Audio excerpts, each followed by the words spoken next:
Hi. ఏంట్రా నీ problem? నాకే ప్రాబ్లం లేదు, నువ్వేదో ప్రాబ్లంలో ఉన్నావు, సాల్వ్ చేద్దామని వచ్చా. ఇప్పుడేంటి నువ్వు హీరోవా? నా ప్రాబ్లం సాల్వ్ చేస్తావా? చూసాంలే నీ 3 అడుగుల 3 లక్షల హీరోని. ఒరేయ్, మర్యాదగా ఇక్కడి నుంచి వెళ్ళిపో, లేదంటే నేనేం చేస్తానో నాకే తెలీదు. నేనే నీ ముఖం చూస్తా కూర్చోడానికి రాలేదు, ఇది ఇచ్చేద్దామని వచ్చా.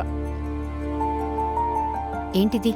ఇందాక నీకేదో ఒక ఆర్డర్ వచ్చింది, అందులో చిన్నపిల్లల బట్టలు ఉన్నాయి. సర్లే నేను ఇరిటేట్ చేద్దామని వాటిని చించేసిన తర్వాత నువ్వు వాటిని చూసి బాధపడతా ఉంటే నా మనసుకు చాలా బాధేసింది.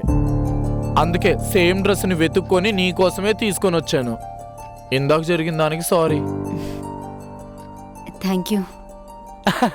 పర్లేదులే కానీ ఆఫీసులో చిరాకు ముఖం కాకుండా నవ్వుతూ ఉండు, బాగుంటావు.